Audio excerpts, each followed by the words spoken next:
How's it going, everyone? My name is Eon Slate. For those of you who don't know, the PTB for Chapter 31, called All Things Wicked, is live right now for Steam players, and I've honestly been having a blast with it so far. So for today's video, I wanted to do an analysis on both the killer power, the killer perks, and the survivor perks as well. If you're new to the channel, welcome. Glad to have you here, and hopefully you'll decide to stay a while. If you're returning to the channel, welcome back. I greatly appreciate your time and support. If you like what you see or hear today, consider leaving a like and a comment down below. Subscribing is a great way to stay up to date with everything we cover here on the channel, as well as a free way to show support. With all that said, let's get into it. So first off, let's start with the killer. The killer is called the Unknown, and it is super creepy. I've been having a blast trying to get a better understanding of the killer and its power and everything. But definitely loving the design. Definitely feels like seeing it now, it kind of feels like we were, or at least I know I was kind of off with what we were kind of envisioning or imagining in our heads, because like the image that I had in my head is not like what we got. I recently put out a video of some gameplay, and you can see, in that video, it was my first reaction to seeing the new killer, and yeah, I was definitely stunned and surprised, but definitely in a good way. Definitely liking the kind of body horror element that they've decided to go with this time. The axe totally came out of left field for me. I was thinking it was going to be a killer with claws or something like that, but totally cool with the axe in my opinion. Definitely an interesting contrast of elements. So definitely a cool killer in my opinion. Alright, so let's start off with the killer's power. So the killer's power is called UVX, and it is a projectile, but it's more like a arcing projectile. It's really like it kind of feels like basketball in a way. It bounces off of some surfaces. I haven't really gotten a full understanding of when it's going to bounce. I'm still kind of working on that, but I do know from my gameplay that it does bounce off of certain surfaces. So you can kind of use that to get like an advantage, like, kind of like use like, basically really like basketball in a way where it, like, imagine certain surfaces like the backboard, so you can kind of get creative where you want your shots to land. But yeah, so it's called UVX, and it applies something called weakened to survivors, and you can injure survivors with this projectile. It is basically like an AOE when it comes in contact with the ground. So if survivors come in contact with that AOE area, the first time they are weakened, and there's a little like purplish aura that covers them. The second time they come in contact with the AOE, they take damage. So it definitely makes for a little bit of strategy on, basically placing your shots. You don't want to just be throwing it out randomly, because while you don't slow down while you're charging it, you do slow down when you fire it and after you come out of firing it. So that's just something to note. The killer's passive ability or special ability is something called hallucinations, and basically there's like a bar that's on the side of the screen now, or on both sides of the screen, that the more you weaken survivors, the quicker that bar fills up. So it gives you a reason to weaken survivors, because the more survivors you have weakened, the more you can passively generate these hallucinations. And hallucinations are generated once that bar fills up. They drop wherever you were standing. So it kind of, basically what I've been trying to kind of do, the way that I've been kind of seeing it, is that you kind of want to be able to weaken survivors as much as you can, but you also kind of want to be moving around the map like a lot. I mean, natural gameplay, you're going to be moving around the map anyway. But the more you move around and you apply weaken to survivors, the Unknown will drop those hallucinations.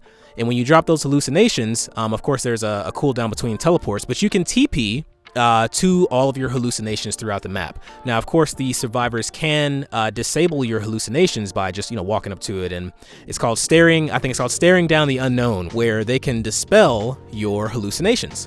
A really cool thing that a really nice touch that I like. Obviously, we know this killer does talk. It like mimics it. It's like repeating. I guess it's repeating certain survivors' voices that it's probably killed in the past. Really nice touch. But the hallucinations also talk, so that is super creepy in my opinion. I really like that touch. So anyway, something that I've been kind of trying to get a better understanding of as I've been playing is learning when to fire your shots during chase. It definitely can go for some very fun plays, definitely calls for survivors to pay attention to I guess just like any killer that has some sort of projectile. It does call for the survivors to look at you. Well, I guess they'd be kind of looking at you anyway, but they have to be mindful of when you're charging up that power, so that they can know which way they're gonna. It can become a little bit of a mind game, with you trying to anticipate where they're gonna go, so you can apply weakened and potentially cause damage with your AOE. Also, something cool about the UVX projectile is that if the projectile comes in contact with a survivor while it is still in the air, that survivor suffers hindered. So that's a neat little touch, and that's something that kind of adds into the chase mechanic for me, or just for survivors, of course, learning how to counter the killer, and for the killer, learning when to place your shots. Also, another reason that you want to keep applying weakened to survivors, you'll have more opportunities to deploy more of your hallucinations, so that you can teleport all around the map. But if survivors are weakened, try to dispel one of your hallucinations, it takes a little bit longer. So survivors who are weakened, it takes longer to dispel your hallucinations. Also, something to note about the dispelling mechanic: if a survivor attempts to dispel your hallucination but they stop, they become weakened and it triggers killer instinct. So I've had a couple of times where I kind of saw a survivor trying to dispel the hallucination, and I TP'd to it, and you can TP to hallucinations while a survivor is trying to dispel it. It obviously stops it for them because you're there now, but it applies weakened to them if they were not weakened, and it also triggers killer instinct in case they did it but they stopped and you were across the map, then you know where they are, you know where to head to next. Hallucinations cannot be created while you're charging UVX, so while you're charging your power to shoot, or while you're performing interactions, or if you're in close proximity to something like a hook. Obviously, that's to stop you being able to teleport straight next to a hook. So all in all, the time that I've spent with this power in this killer, the time that I spent with this killer in this power, I think is really cool. I've had some really cool shots and some fun moments. I think I will say, in my opinion, about this killer so far, I think the killer has a lot of potential if you're, able to kind of think about when you're placing your shots. If you can be mindful of where you are around the map, you can really control where your hallucinations will be. So if you can kind of, keep to throwing the UVX to apply weakened, speeding up your timer for dropping your hallucinations, and also be mindful of where you are on the map, you can kind of get some good placement on your hallucinations. As long as survivors don't dispel them, of course, then you can have some pretty good map placement and just know you can get back to certain areas around the map. So that's been something that I've been trying to work on, is like, all right, should I just be, as soon as I see a survivor, should I just throw it, or should I kind of wait until the survivor's in like an angle where I know I can get them, or stuff like that. And also that AoE can hit multiple survivors at once, so that's also something to note. So let's talk about the Unknown's perk, Unforeseen. It says when you perform the break action on a generator, your terror radius transfers to the generator for 30 seconds, and its radius is set to 32 meters. You gain undetectable for that duration. Then this perk goes on cooldown for 30 seconds. So basically what that is to me is like a version of Trail of Torment, where instead of you just kicking a generator and then just being undetectable, you kick the generator and then you place your terror radius on that generator. So it's kind of like Trail of Torment, and that plague perk, I think it's Dark Devotion, where when you hit a survivor, you apply your terror radius to that survivor for a little bit. It's kind of like a combination of those perks to me. So I've had some cool moments using that perk as well, where you hit a generator and then that you're undetectable. You can kind of set up some cool plays where you can kind of hit a generator, teleport to one of your hallucinations, and kind of just have some maybe some jump scares, or just kind of get the advantage on a survivor that may not know you're coming. It can be used over and over until it runs out. So basically you can kick a gen and then you can move to another gen. If you kick a gen and then move to another gen and kick that gen, it'll restart on that generator, your terror radius, and the undetectable meter restart. So I don't know if it'll be like that, and once it comes to live, they'll probably decide to do some type of cooldown between you being able to do that. But for right now, you're able to. That's how it's functioning right now. All right, let's cover the next perk for the Unknown, called Unbound. This perk activates for 30 seconds after a survivor becomes injured by any means. After vaulting a window, you gain 5% haste for 10 seconds. This effect cannot stack with itself. So basically, I think this is meant to kind of help out in chase just a little bit. Basically, you injure someone by any means, and then you vault a window, and you're able to kind of speed up for a little bit for 10 seconds. So there's some cool play that can be had there. Like say you're approaching the shack, and the survivor's going into the shack. You could probably throw your UVX and get them, and hit them with the AOE so that they become weakened. And then if you have something like Bamboozle, you could vault one of the windows in the I'm just thinking of a play. You could vault the window in the shack, block that window. They're weakened for a little bit, and you get faster because of Unbound. So that's just it's just some plays that I'm kind of just thinking that you could probably run. One, you're blocking that window, you're getting faster, and they're weakened, so you don't necessarily have to catch up to them if you can be accurate with your shots with the UVX. So just some cool play that can be had there. But of course, with that, the survivor would have to be injured first. So let's say maybe you would hit them already. You'd already hit them once. They run into the shack, and then you throw the UVX to apply weakened. You come through the shack. You come out of one of those windows or that window. Block that window with something like Bamboozle, and then you're faster and the survivor's weakened. And then you can probably try and be accurate with your UVX shot to go ahead and get that down from a distance, and just kind of allowing you to speed up with in chase a little bit. Alright, and the last perk for the Unknown is called Undone. When a survivor misses a healing or repair skill check, gain 3 tokens, up to 24. When you perform the break action on a generator, if you have any tokens, consume all of them. For each token consumed, the generator loses 1% total progress and then becomes blocked for 1 second. Then, once the generator is unblocked, it starts regressing. This perk has a cooldown of 60 seconds. So obviously the name of the game here is to encourage is to have the survivors continuously miss skill checks so that you can gain tokens, and then apply those tokens to the overall loss of progress on a gen, and then block that gen so that they lose progress on that gen, and then they can't go back to it immediately in case you were to go somewhere else. Of course, you can combine this with the other perk Unforeseen to get some good value out of that if you wanted to. So you could use your tokens to apply lost progress to that gen, block it, and then become undetectable for 30 seconds. So it's definitely got some cool synergy there. All in all, to wrap up my personal thoughts on the Unknown, I think it's a very fun killer. Definitely has a lot of potential with the hallucinations to be able to TP. As long as you're mindful of where you are when they drop. The more you apply the weakened, you have an opportunity to injure from a distance, as well as it speeding up your ability to TP to your hallucinations. So, I think the killer has a lot of potential. I'm definitely having fun with him so far. Definitely digging the design. I like the fire axe. That's a cool touch for me. The Mori is cool and everything. The Mori is super creepy. I've actually seen a really cool theory online where someone said, I think I've seen it a couple times actually, where people were saying that basically the tentacles that are coming out of its back during the Mori, that's basically what the alien, whatever it is, that's basically what it is. So whatever that thing is that's on the inside, that's what it looks like. It's basically just wearing skin. I think that's a very cool theory, and that's why I've said before that the Unknown in the face, just in the face, definitely reminds me of a Titan from Attack on Titan, with that kind of like just that grin, but like lifeless, soulless type of grin. It's really creepy stuff. So definitely digging the design on the Unknown. All right, next we're going to talk about the new survivor. Her name is Sable Ward, and she's really cool. She's definitely got an interesting kit, everything based around the basement. So anyway, let's go ahead and get into it. So first up, we have Wicked. This perk starts with 1 token, up to a maximum of 5. For each token you recover from the Mangled status effect, 20% faster.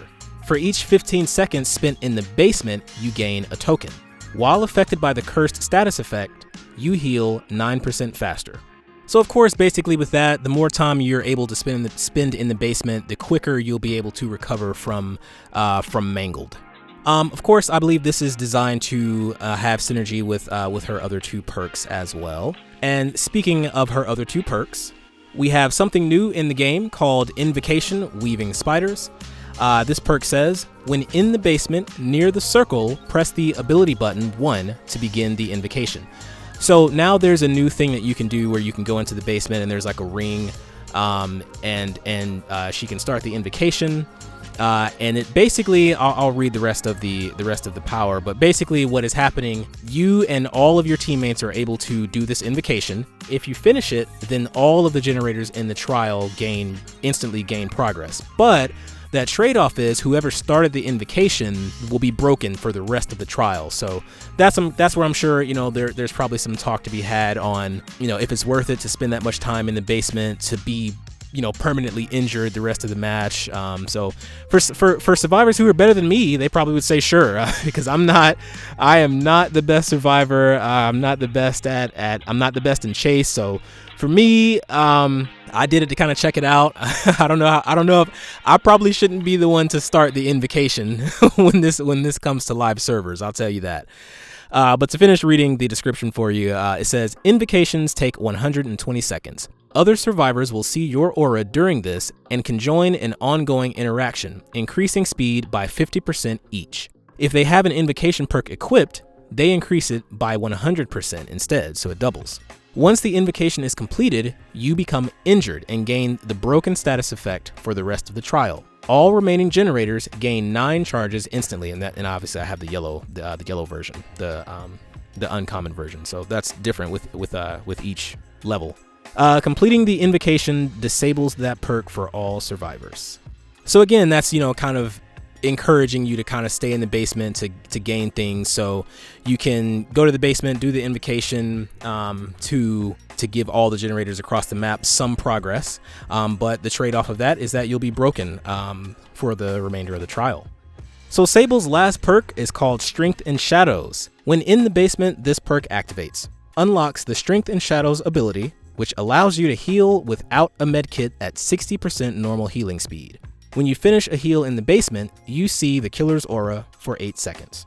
So of course, you're able to go into the basement and heal yourself at 60% normal speed in my case. And then when you do that, you're able to see the killer's aura for 8 seconds. Of course, if you were to combine Strength and Shadows with Wicked, you'd be able to heal yourself as well as be gaining tokens while you're there.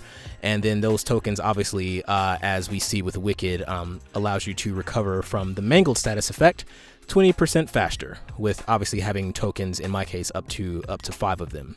And also, while you're cursed by the status effect, you do heal 9% faster. So it's a little bit of a synergy. So obviously Sable's kit is designed for you to spend time in the basement with your friends.